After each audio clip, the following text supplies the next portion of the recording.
Srimad Bhagavatam, first canto, chapter 10, entitled Departure of Lord Krishna for Dwarka. Text number 1. Om Namo Bhagavate Vasudevaya. Om Namo Bhagavate Vasudevaya. Om Namo Bhagavate Vasudevaya. Om Namo Bhagavate Vasudevaya. Om Namo Bhagavate Vasudevaya. Om Namo Bhagavate Vasudevaya. Anyonyamasi Sanjalpa. Anandasi Sankalpa. Shloka Chetasam. Chetasam. Auravindra Purastrinam. Auravindra Purastrinam. Sarvashruti Manohara. Sarvashruti Manohara. Anyonyamasit Sanjalpa. Ananyamasit Sankalpa. Tama Shloka Chetasam. Auravindra Auravindra Purastrinam. Auravindra Purastrinam. Sarvashruti Manohara. Sarvashruti Manohara. Anyonyam asit sanjalpa. Ananyamasit sanjalpa. Uttam shloka chetasam. Uttam shloka chetasam. Kauravendra purastrinam. Kauravendra purastrinam. Sarvashruti manohara. Sarvashruti manohara. Ananyamasit sanjalpa. Anyanyamasit sanjalpa. Uttama shloka chetasam. Uttam shloka chetasam. Kauravendra purastrinam. Kauravendra purastrinam. Sarvashruti manohara. Sarvashruti manohara. Please.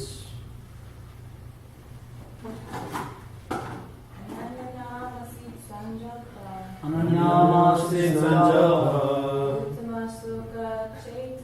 Uttama shloka chetasam.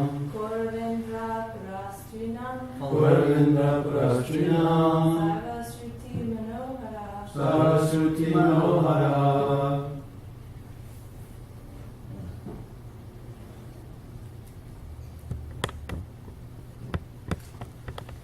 Anyonyam.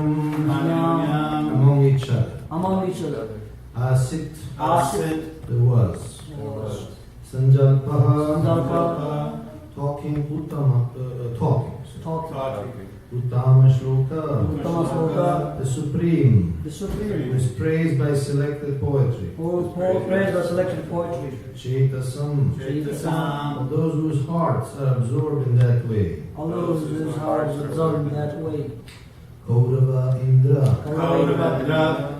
The king of the Kurus. The king of the Kuru. Pura. Pura. Capital. Capital. Strinam. Srinam. All the ladies. All the ladies. Sarva. Sarva. All. All. Shruti. Shruti. The Vedas. Vedas. Manaharaha. Manaharaha. Attracted to the mind. Attracted to the mind. Translation by Shiva.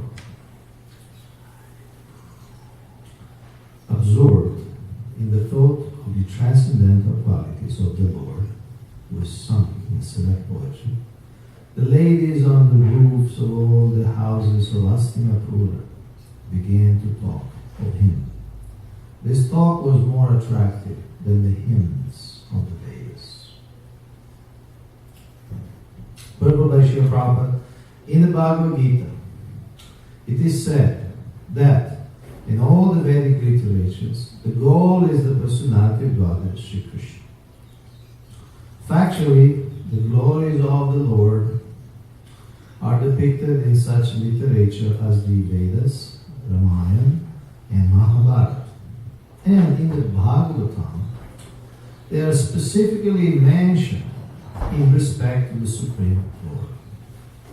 Therefore, while the ladies on the tops of the houses in the capital of the kings of the Kuru dynasty were talking about the Lord, their talk was more pleasing than the Vedic hymns. Anything sung in the praise of the Lord is Shruti mantra. There are songs of Thakur Narottam Das, one of the acharyas in the Gaudiya Sampradaya, composed in simple Bengali language. But Thakura Vishwanath Chakravarti, another very learned acharya of the same Sampradaya, has approved the songs of Thakur Narottam Das to be as good as Vedic mantras. And this is so because of the subject matter. The language is immaterial, but the subject matter is important. The ladies who were all absorbed in the thought and actions of the Lord developed the consciousness of Vedic wisdom by the grace of the Lord. And therefore, although such ladies might not have been very learned scholars in Sanskrit or otherwise, still, whatever they spoke was more attractive than the Vedic hymns. The Vedic hymns in the Upanishads are sometimes indirectly directed to the Supreme Lord, but the talks of the ladies were directly spoken of the Lord, and thus they were more pleasing to the heart. The ladies' talks appear to be more valuable than the learned Brahmanas' benedictions. Om Vyanti Granda Sevanjana Sarvaya Chakshurumitamina Tasmai Shri Guru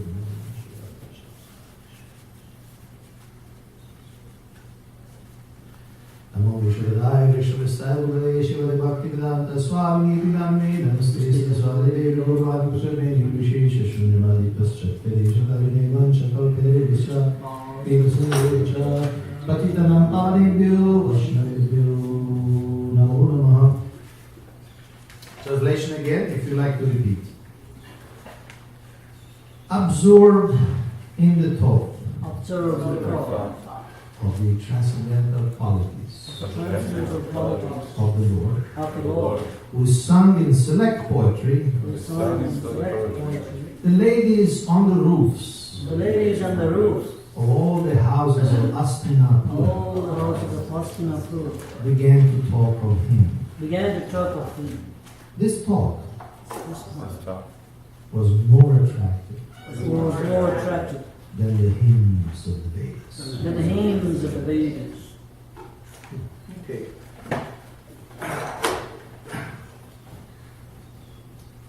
See, obviously, I didn't choose the verse. I didn't choose the topic. It just came by itself. I'm glad because yesterday we were talking a little bit during dinner about the issue of women Diksha gurus, and this is really very much connected. The ladies talking on the roofs of Astinapur, which is basically it's where Delhi is now, and they were talking, and we'll start tomorrow what they said, but their talks is glorified as more valuable than the learned Brahmanas' benedictions, because obviously they were talking about Krishna, they were talking about Krishna directly, and they were talking with veneration and affection, with feelings.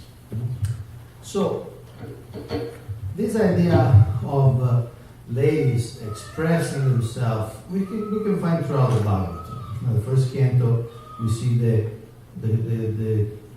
prayers of Queen Kunti, just finished a couple chapters ago, and we see Queen Kunti, Krishna is about to leave, she takes a stand, and many Brahmanas, many kings, and many high personalities, many leaders of the society, and she stands up and she speaks. She speaks philosophy, prayers with philosophy, and 5,000 years later we're still studying, we're still learning from those teachings.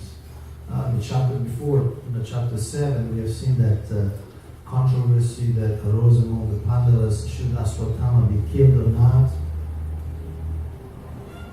And Bhima, he wants to kill him, physically kill him.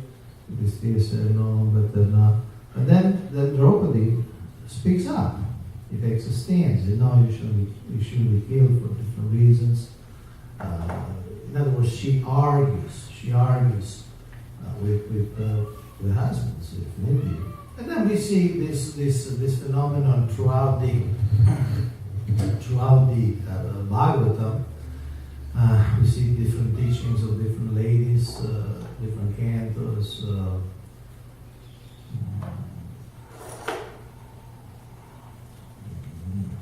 So, I wanted to share, first of all, some quotes from Srila Prabhupada about women lecture. Now, here, probably, there may not be any controversy in Tucson because Mother Sandani is here, she is the natural leader, so I don't think there is any issue. But believe it or not, there are places in the world where there is still an issue. Should women give class or not? It's still an issue. And sometimes it's a hot issue in some place. So I wanted to share with you a few letters Srila Prabhupada wrote.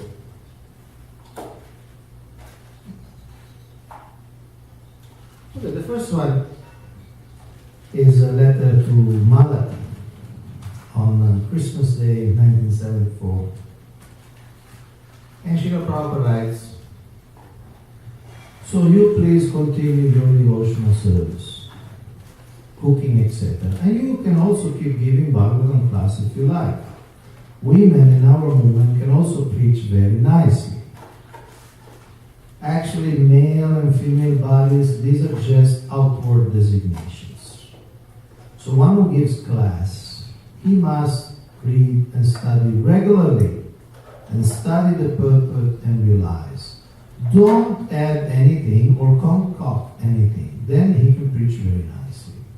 The qualification for leading class is how much one understands about Krishna and surrendering to the process, not whether one is male or female. So what means giving a class, giving a lecture? It means you are expressing, maybe repeating, but explaining the philosophy. And certainly, really, it doesn't really matter your gender. It's really not an issue. Srila Prabhupada gives this letter gives two parameters. The qualification for leading class is how much one understands about Krishna and surrendering to the process. Understanding about Krishna, of course, comes from reading the books about Krishna, Bhagavad Srimad Bhagavatam, reading, discussing, memorizing. And surrendering to the process is also independent from the gender, because surrender to the process of sadhana bhakti is really open to everybody. Everybody can share Hare Krishna, everybody can follow the regular principle, everybody can dedicate their life. There are other letters in which Srila Prabhupada say, all my disciples, men and women, are sannyasis. Not in the formal, of course, aspect of taking a danda and taking saffron clothes along and so on, but in the sense that all the serious servants of this mission are renounced. Whatever they have is serve Krishna, which is the essence of sannyas life. Then another letter, this is to Shama Dasi, October 68. It's because it seems that apparently from this letter, it seems that the devotees were asking to Srila Prabhupada. That's why he speaks about this thing. So, Srila Prabhupada writes, so far as girls or boys lecturing in the morning, that doesn't make any difference. Either girl or boy devotees may deliver lecture if they choose to do. We have no such distinction of bodily designations, male or female.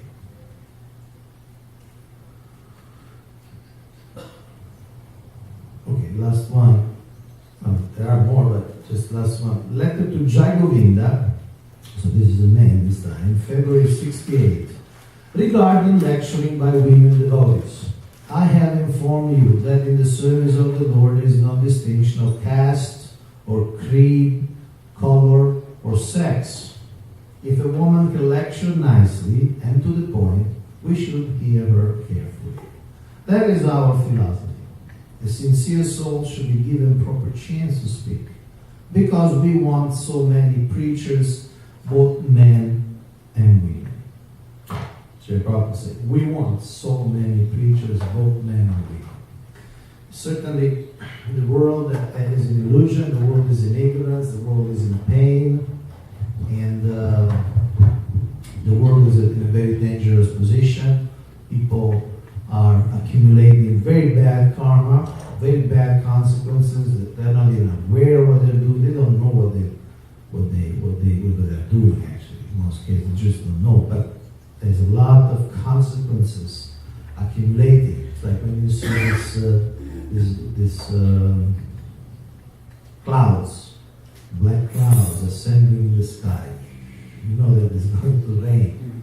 You know that. Keep that in mind. It's very graphic. You see this cloud coming, and the farmers, they know, because that's all they do. You know, they deal with the land, with the air, and they know 5 minutes of the rain. They say 5 minutes of rains. Or sometimes they see some clouds and no, these clouds don't bring rain. I don't know about you. I'm a city boy. Probably some of you also. You know. When you are in life, you see these farmers, they're really. So, anyway, back to our point. There is this big karma accumulating. And so, there is a need of people going and tell them, look, stop this, stop, awake, and so on. And so, we need many messengers, both men and women. And of course, this movement should facilitate that, should promote and facilitate that, because there is really a big need. No? And then, what's the point when you have a battleground and people are agonizing on the floor, bleeding? It's just, I mean, you may have women doctors or men doctors. Every doctor is very well is needed. Okay. So again, I didn't choose that, but it's a natural kind of segue. In some parts of the movement, I don't know here in Arizona, I don't know. It's in one sense, it's funny. Arizona, 2 temples, 2 women temple presidents. Somehow, it's so.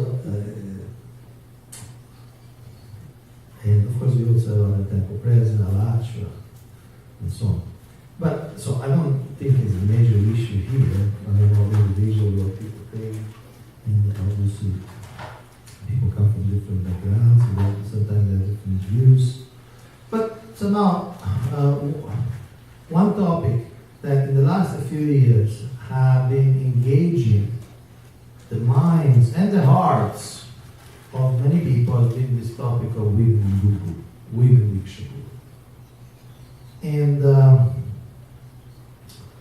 also because there are ladies who have been preaching, who have been teaching, who have been inspiring different people, and there are dozens of people waiting for initiation from these ladies. They've been inspired. These people know that there are also men Diksha Gurus. They know. It's not that they don't know. It's not that they live in some bubble. But somehow they feel inspired that they are instructed by a particular lady. And they want also to take initiation. First of all, what is initiation? Let's take a step back. Initiation is part of the process of instruction. Shiksha. So Diksha, in one sense, is part of Shiksha. Diksha is the formalization of Shiksha. The relation starts with Shiksha. We hear people, like on these gathers and so many guests come, right? You hear, people hear, let's see what lesson today, let's see what lesson today. And then there will be somebody who you feel especially inspiring to you. Somebody who somehow answers your question in a way that you feel satisfied, or acts in a certain way that you feel, it's a really, I sense he or she is a role model for me. So you develop, by listening, mainly by listening, but also by interacting in other ways, you develop a sense of faith. Yes, this person represents the Parampara, and I can trust in his teachings. And then, so this is Shiksha relation. Diksha means that the Guru is satisfied that you will continue taking Shiksha properly, you continue the lifestyle of a student or a disciple, and the disciple wants to formalize that relation.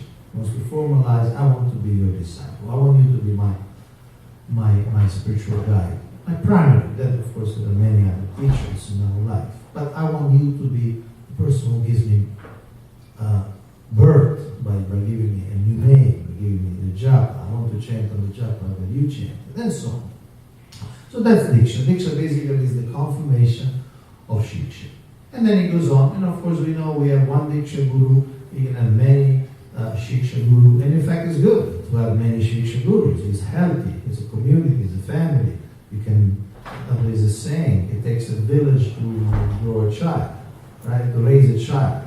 So it's good. It's not only the father can speak to the child. So many other people, the neighbors, hey, don't do this, don't do that, or some auntie, hey, this is good, this is bad. So it takes a village to raise a child, but still, the person of the spiritual master, initiating spiritual master, has a special role, very important role, like that. So when this discussion came up, came to the GBC, the Governing Body Commission, was this task, sometimes an ungrateful task, to settle issues. And of course, when you settle an issue one way or another, some people are happy, some people are unhappy, but that's part of the deal, that's part of this service. So in 2005, they decided that yes, if a woman that is qualified, mature, qualified, can do the service of accepted disciples. Then in 2009, because I don't know how it came back again, but for some reason it came back again. And in 2009, they reconfirmed, same thing. Yes, we confirmed that. So it was in ISKCON law, it was a standard. But then the issue came when, historically speaking, so on the level of principle was okay. Then, historically, when somebody who actually was acting as Shiksha Guru and actually was attracting disciples came about, and it was the point of really say, okay, let's start with women Diksha Guru in ISKCON, then there has been a lot of, I wouldn't say a lot, but there has been a voice of opposition, a voice of objection. Right now, of course, through internet, it's very easy to make noise in one sense, because I'm writing something here, I post it on some site or on Facebook, and thousands of people almost instantaneously see it all over the world. And when you are you speak loud and you're convinced about certain idea, you will find some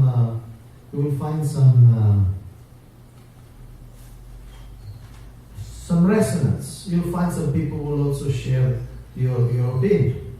So some people started making like a campaign against this idea. And so the thing went on and on, the discussion. So it came back to the GBC.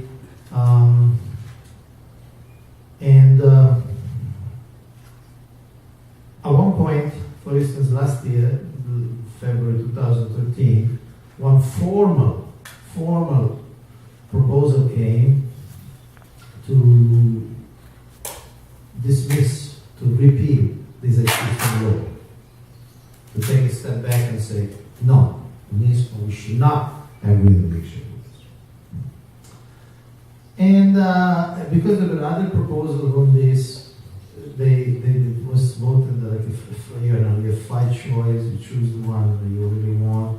And I mean, I'm glad to report that nobody in the GBC voted that. Nobody agreed to repeal that. Some of the GBC, they said, well, let's do a little more research, let's do a little more, let's discuss a little more, except the consequences of this and that, socially, and so on.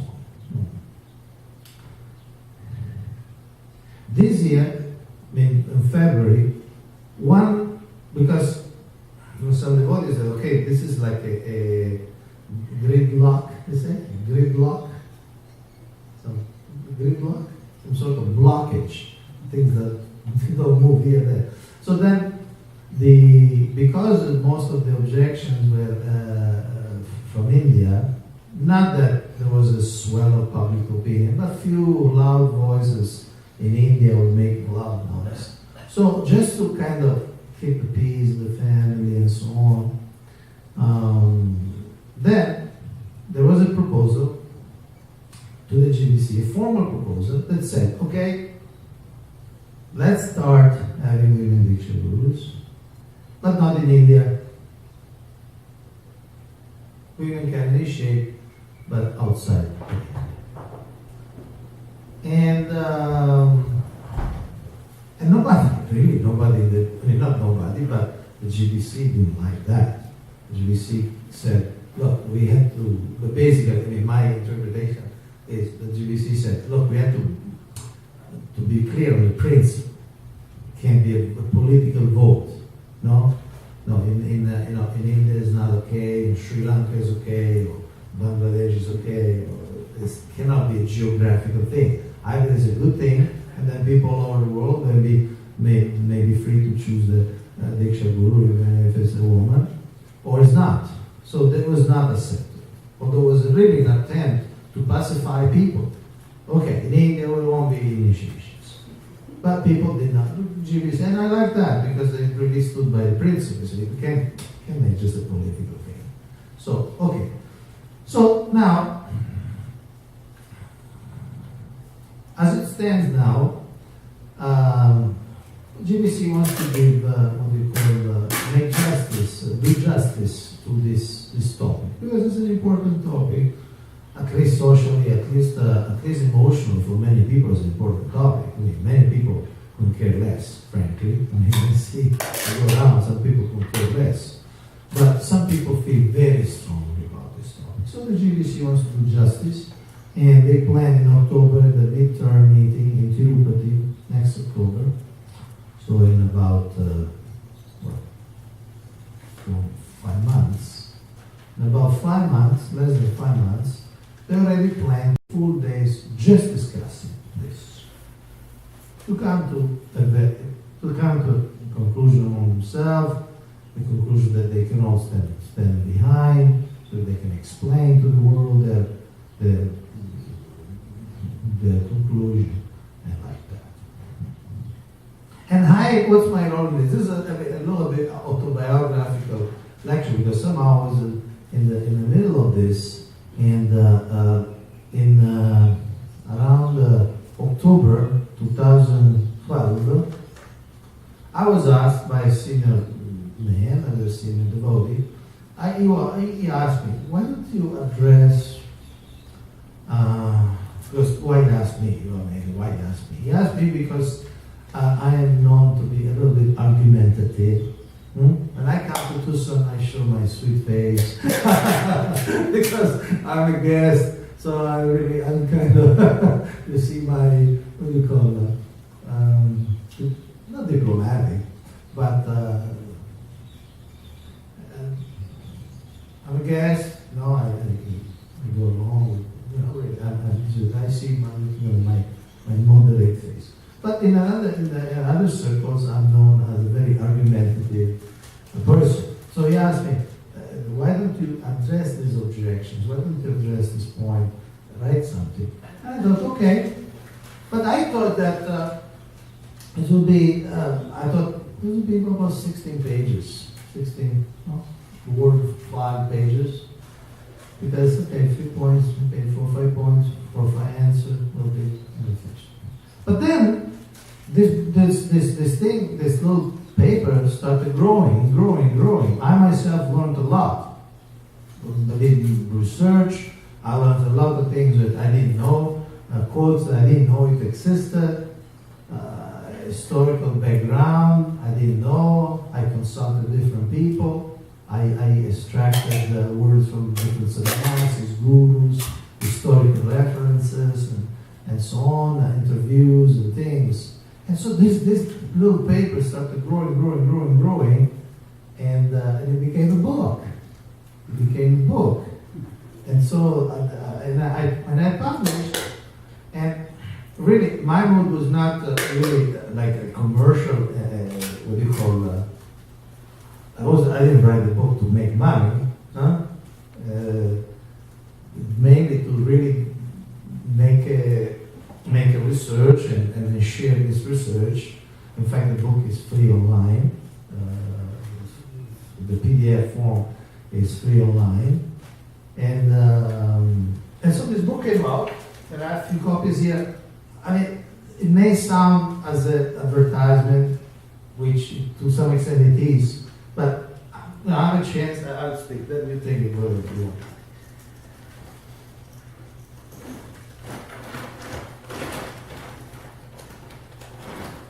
So, this is the book. Did Srila Prabhupada want women Diksha Gurus? That's the question. And, I printed 1,000 copies. Costed me $30,000. I already recuperated about $2,000. So I'm doing okay. I gave this for free to all the GBC, to all the sannyasis, all the gurus. We had this SGGS. Have you heard about the SGGS?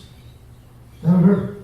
It was an historical event. Last year, the GBC, for the first time, invited all the sannyasis and all the gurus, and they spent 5 days together about different topics. It was not for the welfare of the movement and the relations and so on. That was the first. And so I had the opportunity to give one for free to all these gurus, sannyasis, like that. Next year, in February, we'll have the second SDGS. Invitations already went out, like that. And so this book basically, what's the format of this book? There is an objection. Women should not become Diksha Guru because it's against Varnash. And then there is an answer. There is a rebuttal. Actually, it's not like that. There's nothing in Varnasham literature say something like this. There are different types of Varnash and so on and so on.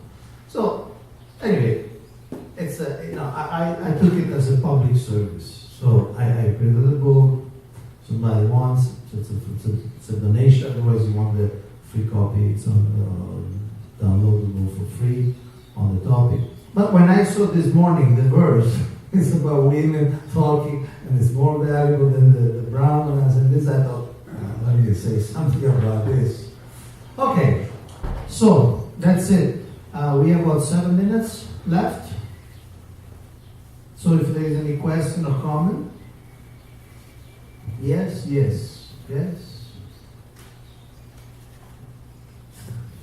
Did you get any feedback from any of the sannyasis and gurus that you gave? Oh yeah. Was it? Yeah, I collected some reviews. I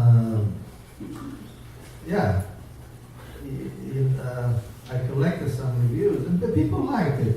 I mean, and again, I tell you, I cannot take credit for the book. First of all, because a lot is based on Srila Prabhupada quotes. I mean, and a lot it's taken from different contributions. Like for instance, I give an example. There was this question, why Srila Prabhupada did not make women gurus in 1977? So there's pages of Vidananda Maharaj, who was one of the first 11 gurus and who was a eyewitness, who writes explain why it was not the time and this and that. So they're very interesting, what you call historical resources. They don't come from me, I wasn't around. But I did collect, and some people really liked it. I got one or two hate mails, but mostly I must say, there's a positive review, a very positive review.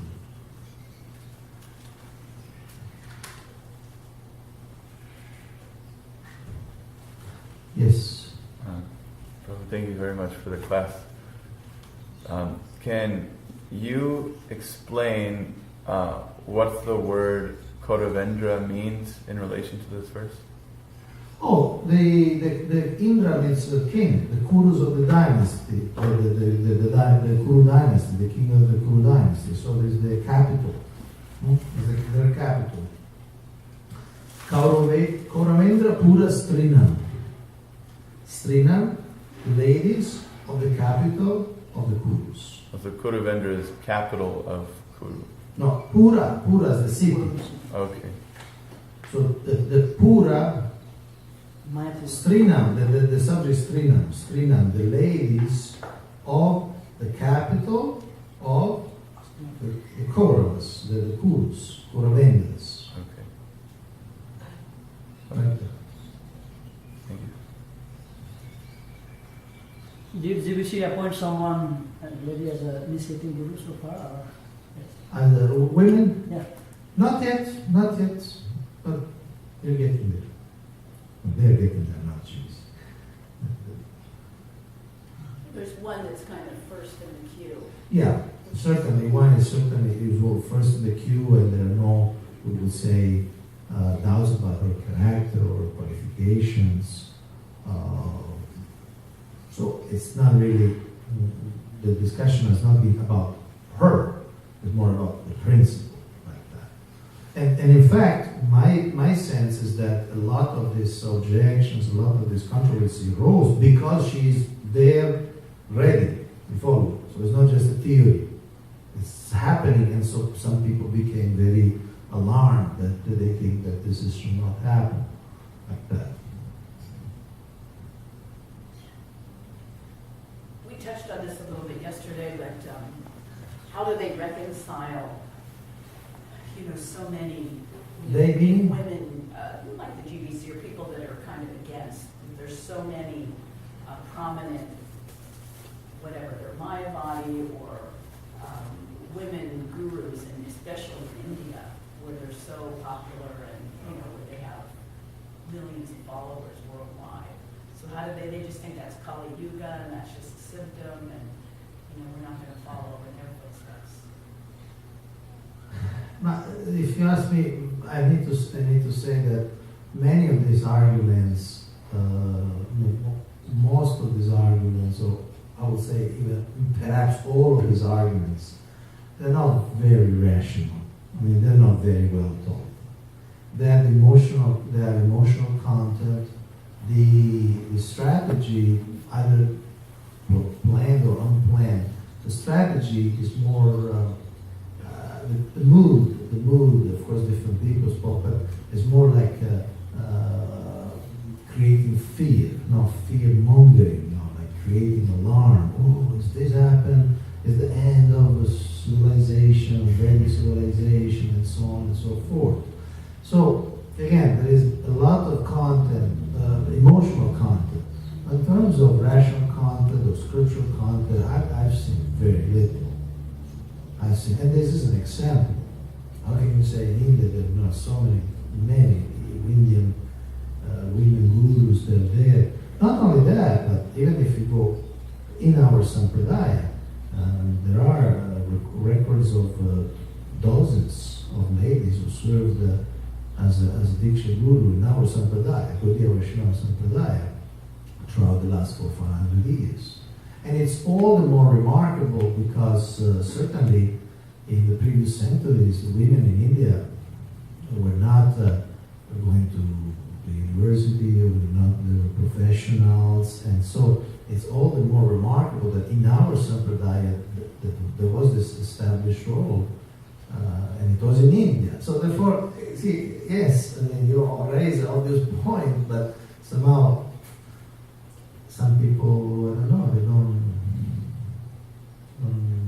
relate to that. Yeah? Previously, we know, actually, I'm not sure where it began, maybe before Bhaktisiddhanta, where the women didn't get initiated. It was just their husbands, and then they became, and the husband was the guru or something, right? I mean,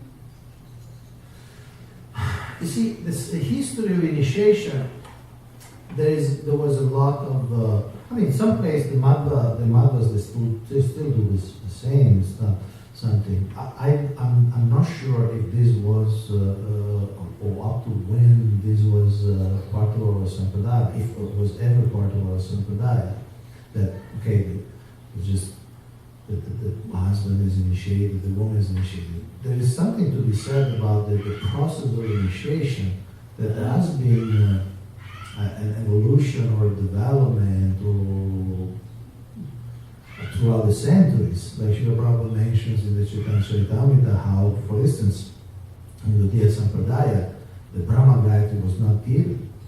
It's just not a Gaudiya Vaishnava mantra. It was introduced in Orissa by Shyamananda Pandit, who's Shiksha disciple of Jiva Goswami, so it came a little later. And then in Bengal, was introduced by Srila Bhaktisiddhanta Saraswati Thakur. As far as women being initiated, certainly Srila Bhaktisiddhanta Saraswati Thakur was initiating women, was initiating unmarried women, and was at times initiating women who had a non-devotee husband. So at least from the time of Srila Bhaktisiddhanta Saraswati Thakur, this idea that a woman can take initiation, quote unquote, independently from the husband, it's recognized. He was doing that. so we could possibly understand that the women you're referring to passed in our disciplic succession, they were only initiating men. Only initiating men? Yeah, were they? I mean, No. no. No, in fact, there are, I read that Janava Mata was initiating men and women, and so on and so forth. So I don't have the information about if it was, how that particular element, if it was ever manifested strongly in our Sampradaya or not, or from a certain time, but the women were initiating, as far as I know, they were initiating for men and women. Was there ever any talk in the GBC that yes, women can initiate, but they can only initiate women? Did that ever come up? Not in the GBC. Indirectly, some people said, some people, again, this arguments came that says, no, because, mixing of the genders is always very dangerous and so on. So women should not initiate men, but then men should not initiate women. I mean, if you want to take that argument to the logical conclusion, and if you say, okay, each gender initiates their own gender, doesn't make much sense, but at least it will be congruous. So you can't say women initiate only women and men initiate women and men. That doesn't really make sense. But not at the level of GBC.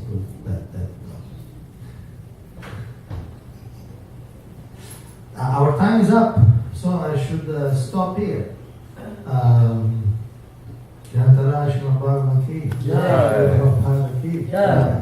The ladies of Hastinapur ki.